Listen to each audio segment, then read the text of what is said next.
Hi there, and welcome back to the Dutch Podcast. I'm Dr. Jaclyn Smeaton, and on this podcast, we dive into the vast and ever-evolving world of hormones as part of our lifelong pursuit of better health. Here at Dutch, we've dedicated over a decade to transforming lives by addressing hormonal imbalances like cycle irregularities, perimenopause, menopause, and more. Our mission is clear: to simplify and advance hormonal health for everyone. On this podcast, I get to bring you cutting-edge insights from our top experts on hormone therapy, menopause, personalized medicine, and more. We're all aimed at making a real difference in your well-being. Your questions and feedback are crucial. They shape our discussions and help us navigate the complexities of hormone health together. Now, as always, please remember, the content of this podcast is for educational and informational purposes only, should not be considered medical advice. Be sure to consult your healthcare provider for medical advice, diagnosis, and treatment. On today's podcast, we have a really special guest in a little bit of a different format than talking to a practitioner or talking about a specific clinical condition. Today's guest is Brent Fikowski. Now, Brent is a professional CrossFit athlete, and he's been a Dutch test user for quite a long time, and he's a big advocate for Dutch testing to do what he says, look under the hood and get a little bit more depth of what's going on with the hormones in his body and how that relates to his overall performance. Now, if you are interested in fitness, you're going to learn a lot in today's podcast, but even if you're not, the conversations we had were so fabulous, even getting into like mindset and how to help shift your patient's or your client's mindset or even your own mindset to really get into that high performance space. It was really a true pleasure to talk with him, and you are going to get so many juicy tips out of today in regards to things like nutrition and fitness, but also, like I said, with things about humanness and mindset and more. Let me tell you a little bit more about Brent. So Brent's a professional CrossFit athlete. Like I said, he started in 2012 as a way to help support his volleyball career. And since then, he's spent over a decade really at the top of the elite CrossFit world. He's built a hugely successful coaching brand and entertained audiences all over the world. He first qualified for regionals in 2013 and then spent the next 3 years just falling short of qualifying for the CrossFit Games. In 2016, Brent finally achieved his goal by dominating the West Regional, winning by 70 points. He then went on to finish fourth at the 2016 CrossFit Games with 4 event wins, a completely unprecedented rookie season. He then became the second fittest on earth, placing second at the 2017 CrossFit Games, falling short of the podium in 2018 by only 1 point, placing fourth. In 2019, he had another successful year where Brent won the Dubai CrossFit Championships and the Asia CrossFit Championships. Now, during 2021, during the online semifinals, Brent achieved one of the biggest comebacks in CrossFit history to narrowly qualify for the games, and then he finished third in the world. But the 2022 CrossFit season didn't end the way Brent wanted it to, and after many off-season competition opportunities, he put his head down and went to work in the hopes of coming back even better the next year. In 2023, Brent put himself back where he belongs, taking 4th place at the CrossFit Games, narrowly missing out on the podium, and then in 2024, he got back on the podium, winning 3rd place. Now, outside of competing, Brent launched the Professor Project in 2017, a coaching platform that's created a worldwide community across CrossFit. Brent's also launched the Professional Fitness Athletes Association, or PFAA, in 2020, where he and his team are striving for professional excellence across CrossFit competitions all over the world. Now, he's widely acknowledged as one of the most popular athletes in CrossFit. He's become known as the Professor, recognized for his highly analytical approach, likely why he loves the Dutch test. And he's always learning and refining, and that really comes through in today's episode. I know you're going to really enjoy the time that you're going to spend with us now. So welcome, Brent, and thanks for joining me today. Yeah, good to be here. Thank you so much. So before we dive into too much meat, I'm really hoping you can orient our listeners to a little bit more about your really impressive background, because you started as a pro athlete in volleyball, right? Definitely not pro in volleyball. Okay. Competitive, but certainly not pro. Yeah, nowhere near being, getting paid or being an Olympian. I played at college. So, I was successful in high school.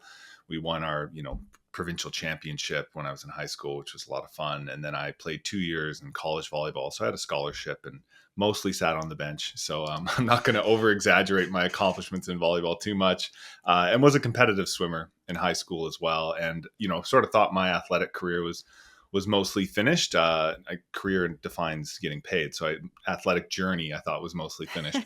But, like a lot of people did, stumbled into a CrossFit gym to get a little better for volleyball. I was still playing some beach volleyball for fun. And yeah, this was when I was, 21, and that would have been in 2012, and found myself really enjoying it. I had a knack for it, went to some like kind of small competitions just for fun. And here we are, it's been, it's 2012. So now it's 2024. It's been 12 years, over 12 years doing this. And now it's my, full-time source of income. And I travel around the world. I've finished as high as second in the world, and sort of been in the top range of men now for 9 years in a row. That's amazing, and that's impressive to stay at the top. Sometimes people think it's tough to get there, but I think actually staying there has equal challenges, if not more.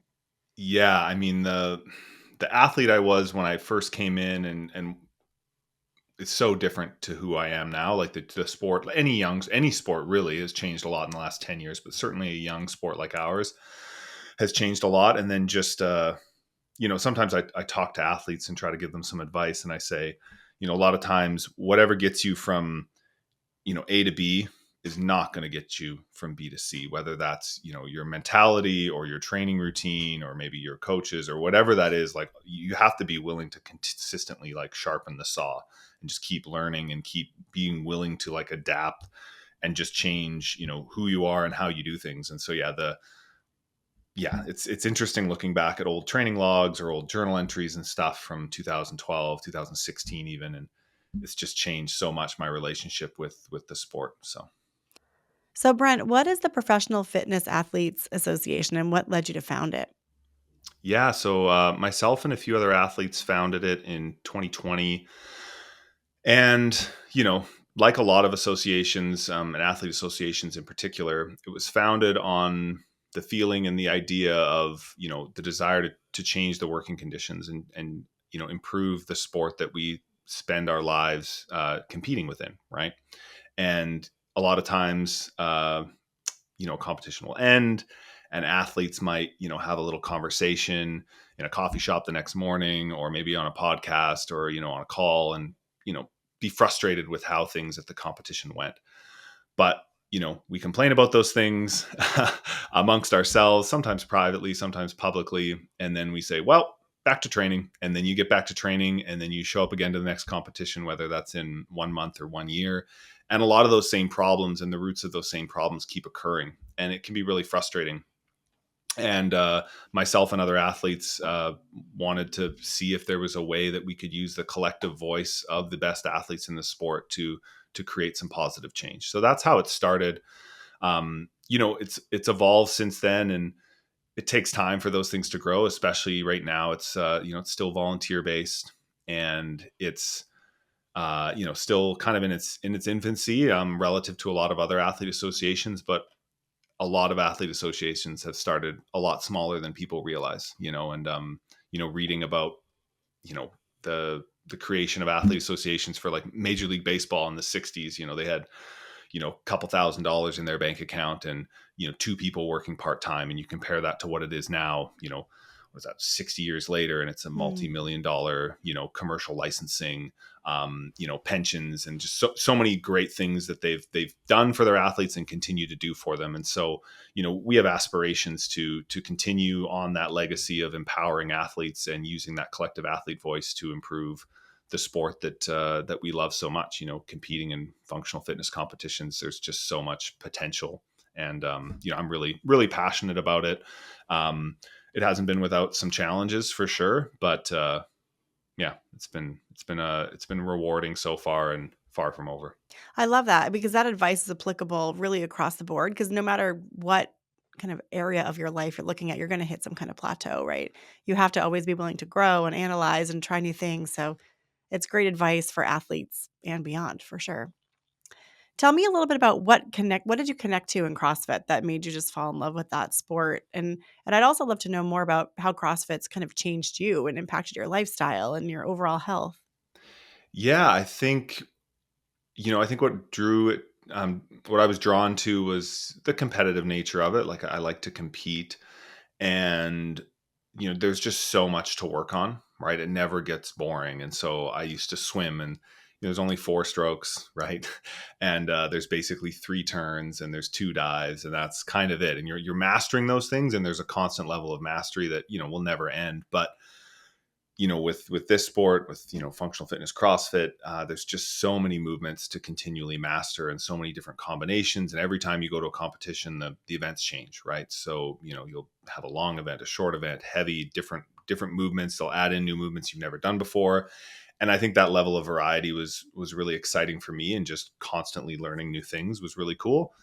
And I think sometimes what people are drawn to, I've heard this expression, grit is fit, which means like you will, people say, oh, you got to be gritty, you got to be industrious, you got to work really hard, you got to be disciplined. That's a lot easier when something suits you, right? And so when you're naturally inclined, like, oh, this kind of comes easy for me, or this, I'm really, you know, I'm seeing progress very quickly. And I think that's sort of what I found there, where I look back, and when I played a bit of basketball in high school, and it wasn't a good fit for me. Like, I'm pretty tall, but there was just something about the game that volleyball was a much better fit for me. And so it would have been really challenging for me to have a really high level of dedication to a sport like basketball when it wasn't really a good fit for me physically and mentally. Well, you've always been athletic, but how has CrossFit caused you to kind of impact your lifestyle, your overall health? I know it's such an intense form of exercise that it requires a lot of, discipline and rest and self-care and awareness. I'd love to know how because I think there's so many people who get injured when they go too hard too soon. Yeah. I've been fortunate. Well, I mean, fortunate might be one word, but I think I've only ever pulled out of one competition due to an injury, and that was in 2015. So I look after my body. I take a lot of pride in that. I take a lot of pride in the fact that when I say I'm going to show up to a competition, I do that. And sometimes I've shown up to a competition, maybe not at 100%, but I take my nutrition seriously. I take my rest seriously. I'm just kind of always listening to I think it's a bit of an expression maybe not everyone's used to, but like the whispers in my body. So if I'm feeling like, oh, my Achilles is a little tight, like I'll massage my calf, or I'll stretch, or I'll go see a professional, whether that's like a sports chiropractor or a massage therapist. Like, I really keep on top of those things. I don't let them fester and hope they go away and just keep running, or just keep doing more lifting and more jumping until that little tightness in my Achilles turns into a really big problem that then takes months or years or something to fix. So I do a really good job of that, and staying very patient. And when someone tells me what to do, if that's a sports chiropractor, like, I do those exercises, right? I don't just go in and say yeah sure, and then come back 2 weeks later and say nothing feels better, and why is that? I'm like, well, I didn't do anything you told me. Pride myself in moving really well. And yeah, I think through this training, like, obviously I'm a competitor, but CrossFit as a whole, it's intertwined with the nutrition and the lifestyle aspect, right?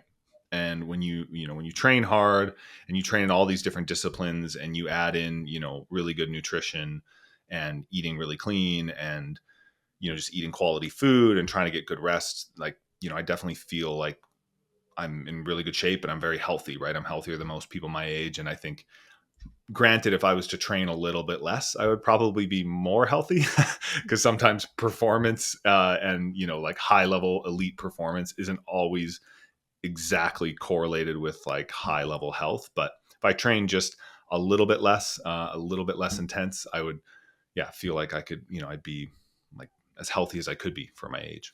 It's such an interesting thing that you bring that up because I think that you are when you're pushing the boundaries of your body as a professional athlete, really across any sport, it's like, how much can I get out of this body before it breaks or before I, can't keep doing this anymore? And it feels like that's such a fine line to walk and to know. I love that you described the whispers because that's something that we all talk about with our patients all the time is like, if you don't listen to the whispers, they become talking level voices and then they become screams, right? Yeah. So that seems like a really good strategy. But the longevity in a sport, when you look at athletes who perform at a high level for such a long time, there's just certain behaviors that have to come into play. And I think about the people that I know that have been in professional roles that long, and it is a lot of it, the things that you talk about. It's not just workouts, but it's nutrition and it's rest and it's overall care. So let's start. You bring up nutrition. Tell me a little bit about your nutrition more generally and like how you got to that point where it feels optimized for you and why is it so important for recovery? Yeah, I think it's really important for recovery. And I think, people can, I had a friend message me about, he's like, I think I might get a sauna, right? Like, what do you think? And I said, yeah, like if you use it all the time, you're going to see benefits from it. I think I sent him, a link from, like Dr. Rhonda Patrick. She's a bit of an expert on some cold plunge. She has this great website and, heat stuff. And I said, if you like anything, if you do it regularly, you're going to see results, but it's a lot like food. If you have a salad once a month, right? It's not That's not really gonna, enough. Just kidding. it's not really gonna move the needle as far. And it's sort of the same with, you can read about, most people by now know like sleep is important and put down your phone before bed and maybe have a dark room and a cold room. Like most people, not everyone, but I'm sure a lot of people listening to this podcast are aware of those things. But how many people actually do those things and do them regularly? And so when it comes to food, I don't do anything that's really going to blow anyone's mind. I was into organ meats before it was a thing. Like I feel like the last 2 years, it's kind of one of the new hot items. But I was having organ meat like heart and some liver up till I think I started eating those in 2015 or 16, just because it was cheaper at the time. Now it's not, but it was cheaper, and so I was able to get high quality meat. But really, for me, like a normal breakfast looks like eggs, vegetables, really big bowl of oats. I have to have a lot of carbs. So the amount of carbs I consume, I'm 6'2", I'm 222 pounds, and I train twice a day, 6 days a week. So there's a lot of fuel that needs to go in, and a lot of that's carbs. But yeah, so in the morning, eggs, vegetables, maybe a bit of fruit, a lot of oats. And then I basically have 2 full lunches, right? And those look like, either sweet potato or rice, a lot of meat and vegetables. Sometimes one of those meals is a smoothie, which would be fruit, some protein powder, oats. And then dinner looks a lot like lunch, which is either sweet potato rice and meat, sometimes red meat, sometimes chicken, sometimes pork, ideally fish. I'd like to have more fish in my diet. It's just expensive. And then, before bed, also, usually another snack, sometimes casein protein or bone broth or both. And then sometimes more oats. So pretty like simple, right? Fruit, vegetables, nuts, meat. And not a lot of dairy, some dairy, but I find if I have too much, like I'll have whey protein and that doesn't seem to bother me, and casein. But if I have a lot of, cheese or yogurt, I find my sinuses just get a bit stuffed up. Mm. And then kind of the same with gluten. I just kind of avoid it. I find if I have a lot, I just like feel like my hands are a bit puffier and stuff. And I'll notice like, when you talk about recovery, if I ever have, a couple of weeks ago, one of my patellas was just like a bit hot, my tendon, right?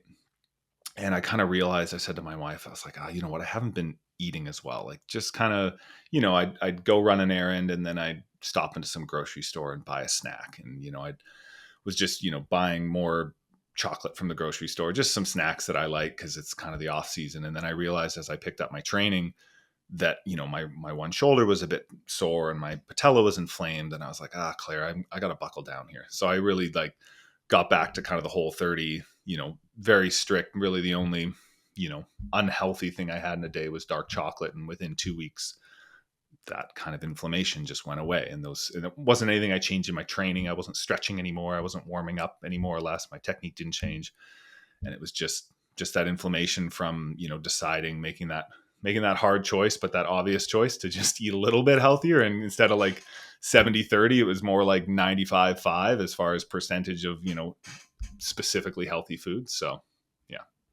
I mean, it's amazing, but that can make or break a difference because our food, like you said, it's fuel, but it's not just fuel, it's also information to our body. That what we put in can trigger inflammation or cytokines. And I love that you bring that up and that you notice that because for a lot of people, when you can become aware of that, it becomes so empowering.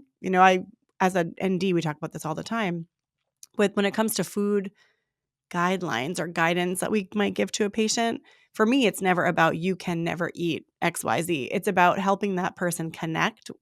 When I eat XYZ, this is how I feel as a result. And then it becomes a choice and you're not some random victim, but you're like a active accomplice in the process, right? So it's great when you can start to tailor that. I love that you can feel that difference that good nutrition makes for you. Yeah, I think that's it's interesting, right? And it's uh, when you make that realization, it becomes, empowering, but also, to the wrong person, it's like, it could feel like guilt all the time when you really, and that's the thing. I think a lot of, there's certainly some people that have never really had like regular sleep, some reduction in stress, regular exercise, and like healthy food for, whether that's 30 days or Hmm. 60 days. And they get to a point where it's like, or, let's say no caffeine. And they're like, wow, so this is what like baseline feels like. This is what good feels like, or, 8 out of 10. And then if you start, having alcohol and increasing your stress and not exercising and, having really bad sleep habits where you're not sleeping enough, and you add all those things, and you're like, wow, I was living like that before and thought that was, essentially normal or baseline. And that's, it's something I take for granted, but I probably had, 5 drinks in the last year. I just don't really drink. It's really just not part of my, the people I hang out with or the habits I have. Hmm. It's not like I have some hard and fast rule. Like I had a, bachelor party a couple years ago, and, drank enough for 4 years, basically that weekend with friends. And we had a good time. And then, so I don't have like some hard and fast rule, but it just doesn't really fit into my lifestyle. And I imagine I'm like, oh man, if I had a couple drinks every week or one every night, how much would that add up and, impact my performance, but also just, how I feel, and, even levels on a Dutch test, right? Like, how Hmm. much would that affect my whatever testosterone or anything else, right? Right. Yeah, definitely. So beyond nutrition, what are the other lifestyle areas that you think you need to really pay attention to for optimal performance? You've mentioned rest and sleep.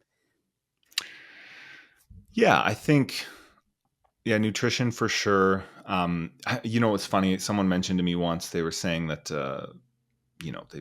they're hunting or whatever, and you shoot a brown bear or a black bear, and if they eat a lot of blueberries, their fat is actually like blue. Hmm.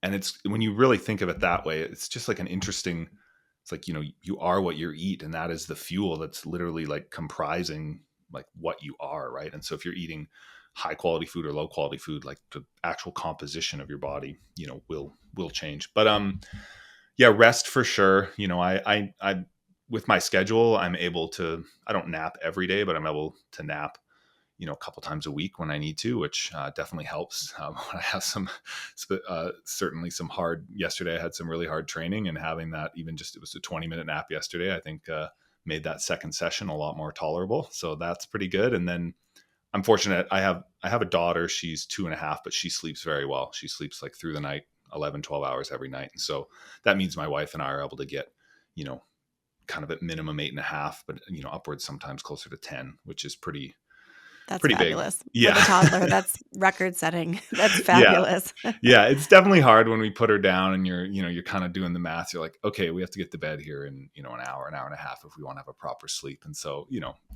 but, we're willing to do that. And then it makes, the days aren't as long, but the quality of those days definitely improve.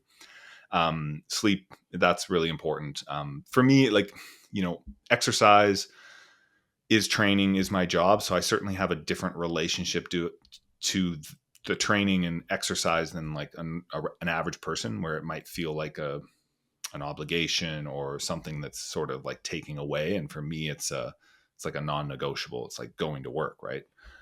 But that being said, I train alone. I train in my backyard. I have a coach that's online that, I speak to daily, but, I could lie and say I went and trained. I never lie, but I could. And so it is, as important as it is for me to train, I would say almost every training session, there's always that voice that says, you don't really have to. So even myself, this is what I do. Um, I still have that voice of like, oh, I really don't want to. Like, I'd rather just sit on the couch and relax and maybe just go get, and, so there's still that voice, right? And it's just the dedication and the devotion to saying, it's more important, and I'm going to feel better if I do it. That's fascinating to hear because I think that's probably gonna be unexpected to a lot of people that are listening. And I think it's really humbling also to hear that because, everyone starts any kind of program with a high level of motivation, but then everybody hits that point where they're no longer motivated, right? And then you have to kind of count on discipline to get you through because the motivation's not there. And, I don't know, I've always perceived that more professional athletes like really don't experience that same thing. So it's reassuring that you have. How have you gotten through that? Like those times, those days that tell you that you're saying to yourself, man, I really need to show up, or I can do I don't know if I'm allowed to say this on our podcast, but like a half-ass workout, not really giving it your all, going through the motions, but not really doing it. How do you get yourself to do what that it helps you achieve your long-term goals on those days where that motivation's not there? Yeah, I think within your question, most of the answers are there. And so, well, interestingly, the difference between motivation, dedication, and even someone brought up this word to me recently, Joshua Medcalf. He was saying devotion. And so I'm devoted to my long-term goals, and I've made a commitment to my coach.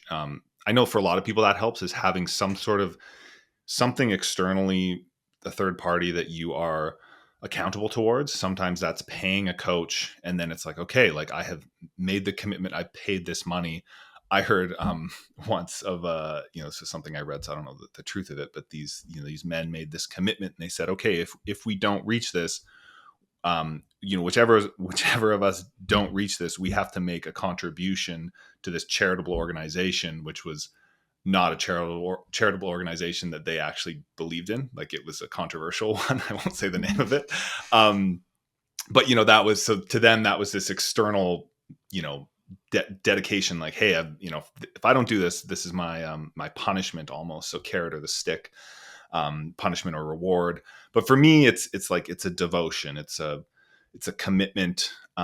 Certainly not motivation. Motivation wanes, right? Motivation is a lot like joy or happiness, right? And I mean, if someone asked me yesterday, like, do you feel joy today? Like, no. I had this really painful, I had these sprints on the Echo bike in the morning, which were really tiring. I had, 3 or 4 hours of calls throughout the day. And then in the afternoon, it was 4 o'clock. And I had these like really challenging intervals of, like burpees and rower sprints and pull-ups. And it was like, I'm like, I don't want to do this. I am tired. I don't want to do this at all. And I contemplated like, oh, maybe I could, move a training session from, the next day into this day, and then I could do it tomorrow. I'm like, Brent, you're just avoiding the inevitable. Like it has to get done. And sometimes what you kind of said, like rolling through the motions is totally okay. I think that's something like not every session is going to be magical. I've even heard this Olympian say this thing called the rule of thirds, where, a third of your training should be great. A third of your training should be like pretty good, and then a third is like not so good. And if you're kind of hitting those ranges, at least from a performance perspective, you're probably on the right track. Because if every session is great, you're probably not training, is for performance at least. If every session is great, you're probably not training hard enough or frequently enough to elicit like a really good response. Unless it's possible that every training session is great. I mean, it's never happened to me. And certainly no one I've ever talked to that's competing at my level. Even if Instagram shows you otherwise, it's certainly not the case for anyone in my sport. You don't post the And bad then, workouts, right? some sessions are like, oh, that was pretty good. That was solid. And then, a third of the sessions are you're just getting it in. You're just putting in the work. And sometimes, I'll start a training session and I'm like, hey, I'm just going to get done what's on the page that my coach sent me. I'm not going to break any records. I'm not, instead of pushing it, 100%, I'm going to push it, 80, 90%. And then maybe a lot of times you warm up, you get going. And as you get into it, you're able to kind of build some momentum and you go, wow, that actually was a good. And sometimes those turn into great sessions. I think is sometimes the surprise where, but I always go in and I always warm up. And then if after the warm up and after the first, let's say I have four weight sets or something like that. So 20 working sets. After the first few sets of that first exercise, if I'm still like completely out of it mentally, I might pull the plug. That happens like once every 6 months. One time I was sick and I went in and I did the first thing and I puked. And then I was like, well, that's just because I wasn't, it wasn't from the exercise. I was just actually sick. So I said, okay, that's enough. And then sometimes I'm just so mentally, distraught and stressed from other factors, like life factors, that I just can't pull myself together to will myself to do it. But more than 9 times out of 10, like it's really less than 1% of the time where I'll go in, I'll warm up, I'll get started. And most of the time it's like, you know what, I can get through this. And so, yeah, it's just that, like, don't set the goal of running 5 miles a day. Set the goal of putting on your running shoes and stepping out the door every day. Yeah, that's a 'Cause once great. you do that, it becomes You're easier. right. That's the toughest part. That first step, just getting your shoes on. So, Brent, I want to shift a little bit from your kind of that lifestyle approach into more of the healthcare side of your training, because you do a lot to really stay attuned to what's going on in your body, which is how we met you. You mentioned the Dutch test, and we know that you use the Dutch test to really help to really learn more about how you can best take care of yourself. So, can you start by sharing a little bit about how did you come across the Dutch test? How do you use it to kind of, what information does it give you that helps you be a better athlete? Yeah, I think the way I describe it is it kind of gives you a peek under the hood, right? And so, you can you can take vitamin D. Like, if you live in Canada, it's probably a pretty good idea. It's one of the cheapest supplements you can get. I'm not a dietitian, nutritionist, so take that with a grain of salt. I vouch for that Yeah, statement though. It's yeah. okay. What's Doctor the approved. yeah? There's some sort of disclaimer I should say. This is not advice. This is just what anyway. But and so it's one thing to do that, and there's an assumption that that should work and that is important, but it's another thing to get some testing done, right? And to whether it's blood work from your doctor, which in Canada can be it's still fine, but it's not as easy to get like comprehensive blood work in Canada, because in the States you can just pay to get exactly the blood work you want to get done. But even for the Dutch test, right? Obviously with the high level of training I'm doing, checking my cortisol levels, right? Checking, various different factors throughout the day. And then it's one thing to get that snapshot, and then it's another thing to do that on a semi-regular basis and try to change a few things and see if in 6 months or in a year you can see some improvements. And so, honestly, I forget.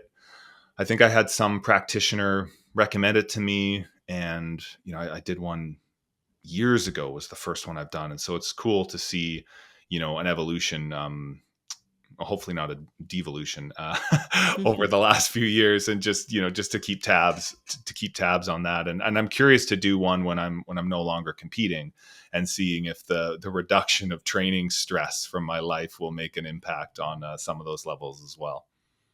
Are you open to sharing some of the things you've seen change over time? Like, have you seen changes in cortisol over time? I'm trying to think of something specific. Honestly, a lot of it is, like, especially in Canada, I think it's the same in the States. It still has to go through a practitioner in the States. Is that correct? Yes. Yeah. Yeah, it does here in Canada. And so, like, a lot of it is putting trust in them, right? And Mm. so, I have here in Kelowna, Chelsea Gronick, like, she's amazing. She's great. And then I have sort of a secondary person that looks at it, who's just a friend, and he's helped with like some high level athletes.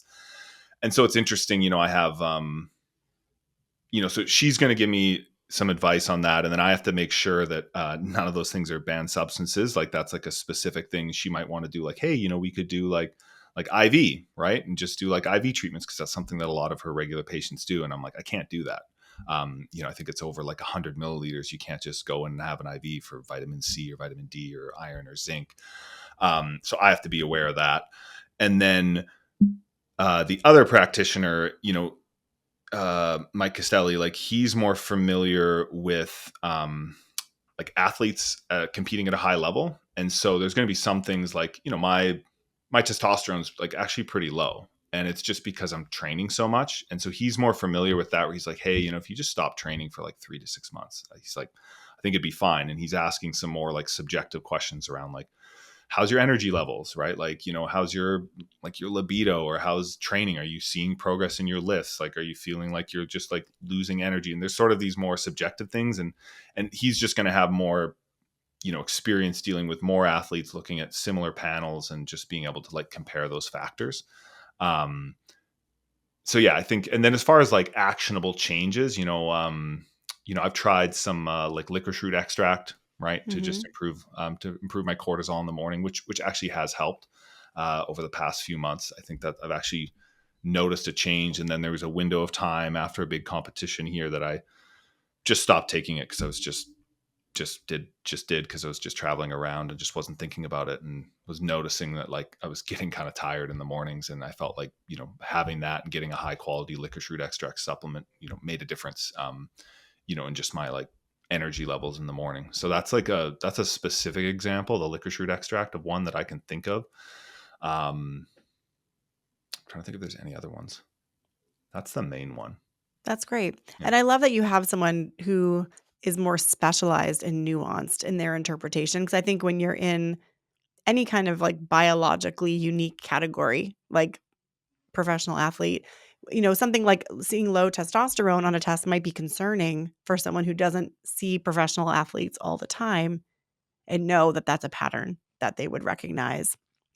So it's great. And it just speaks to the need to really find a provider that understands understands your condition, understands the parameters that you're working with for your health. So I would put just a plug in for that, because it's really great that you found a couple of people that you can really trust. And that's exactly what we want at the Dutch test, is for people who utilize it to find someone to help them really interpret specifically for their own needs. That's fabulous. Have you noticed that there have been changes in your performance when you've had different hormonal ups and downs? Let's say cortisol's high, cortisol's low, things like that. Have you seen differences in the outcome? I think usually it's hard to correlate a lot of that.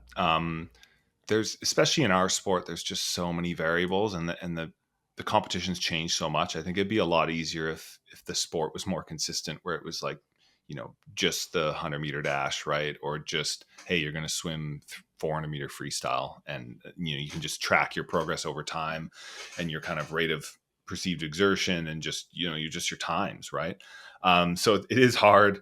I'll have a great stretch of training where I'm feeling really good and I compete and I feel great, and then I don't place as well. And sometimes that's just, did my competitors get better than me, or did the events change drastically? And then the inverse happens, where, there'll be some false flags on the positive side, where it's like, wow, I did great at this competition, but it's like, well, maybe you only did well because you kind of got a little bit lucky. Maybe everyone else wasn't doing so well and the workouts were really good for you. And, some of your inadequacies were covered up in the perfect way. So it's really hard in this sport. There's a lot of, internal kind of, you have to have like an internal compass as to your own progress. I would say for me, when it comes to things like the cortisol and stuff like that, a lot of it's just stress, just life stress from outside training, and then even my perception of things that are going on, right? And I think, for me, I find that when I'm like really stressed, and there was a period of time during this year where I was really busy and really emotional and really stressed, and a lot of things were bringing me down. And, I tried to add in training on top of that, and it was really, really challenging. And I'm sure that if I didn't do my Dutch test then, but I'm sure if I did, it would not have been favorable. And I wasn't particularly eating poorly, and there wasn't like a pinpoint of some sort of physiological factor that I could point to, other than it was my perception of what was going on, that mentally, made me just exhausted. So Yeah, that makes a lot of sense. And I think you bring up such an interesting point, because I think that's another unique to the group of professional level athletes, is there's a really like unique mindset that I think it takes to push yourself to that level. And how do you get yourself, like, how do you develop, I guess, that mindset muscle over time? Or what advice might you give someone to really, how can they change their mindset to start to be able to move themselves into optimal performance, whether that's physical or that's some other area of their life, professionally, family, personally? yeah, that's a good question. It's certainly something that I think I probably take for granted. And I think I've realized that really in the last 2 years, where, um, not to, without tooting my horn too much, I think that level of, let's call it high performance, has become like a habit for myself. And so, I look back to high school, and, I had really good grades. I think I was in, the top five grades for a 400-person graduating class. And, I was a scholarship athlete, and I was the president of the whatever, student council or something like that. So I was very busy, and I was like, playing guitar at shows. Like I was just really busy, and everything I did, I think, I tried to be like all in and tried to just fully, essentially high performance, right? Like I was just trying to be a high performer in every area of my life and just tried to do that as best I could. And, now in this case, that's resulted in me being one of the best in the world in this like really niche little sport. Whereas, there's certainly other outlets where if I tried to be a high performer in, something else, it doesn't guarantee that I'm going to be, the best in the world at whatever it is that I, might do after that. But I think just taking a lot of pride in whatever you're doing. And, I think that's something that it's because like, I think it's really, I'm trying to think of the right way to put this, but it's unlikely that if there's someone who's like a true high performer and really successful in one avenue of their life, most of the time, those characteristics that have brought them there will show up in other areas of their life. So, for example, it's, mental training or mental toughness isn't something like you switch on and off when you enter or exit the field of play at a competition, right? It's not something you can expect like, oh, now that I'm on the basketball court and the whistle blows, now I'm going to be mentally tough and I'm going to be dedicated. Or now that I've entered the gym for 1 hour a day, I'm going to be, when training gets hard and, there's that burn in your muscles, I'm going to push through that. And I'm going to get more. I'm going to do more. And then you turn that off when you leave. And, maybe you're at a job you don't like particularly love, but hey, it pays the bills. It's like, well, how hard are you working at that job? Right. And are you still giving your best because you're the type of person that just gives their best? Even if, because I've had retail jobs, I've had jobs that weren't going anywhere, but they paid the bills. And I still just did my best because that's, I take pride in that, like on a personal level, and not because anyone else tells me to, and not because I'm like, looking for a raise or a performance bump or whatever that is. It's just like, that's just the kind of person that I want to be.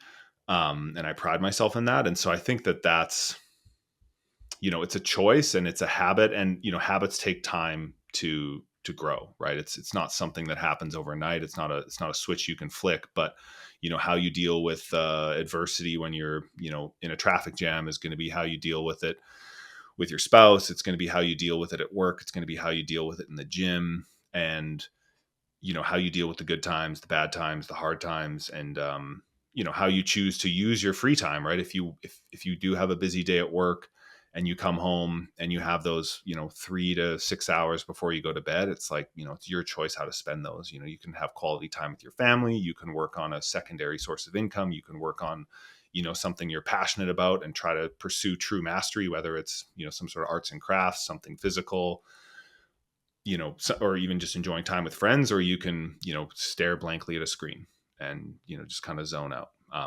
And yeah, I think, and I think surrounding yourself with people that are like-minded. And if you don't have those people around you, then you can listen to this podcast, right? Or you can there's a podcast called the High Performance Podcast that I sometimes listen to from the UK, and they have, successful people on there. And, it's like you can surround yourself with those voices, and that can start to propel you towards maybe the kind of success you want to have. That's fabulous advice. Well, I really have enjoyed having you on today. We're really grateful for you spending some time with us at Dutch. Yeah. And thanks for all the pearls of wisdom that you've shared with everybody today. Yeah, thanks. Hopefully I didn't ramble on too much. Hopefully there's something that people can draw from that. And I really appreciate that Dutch had me on.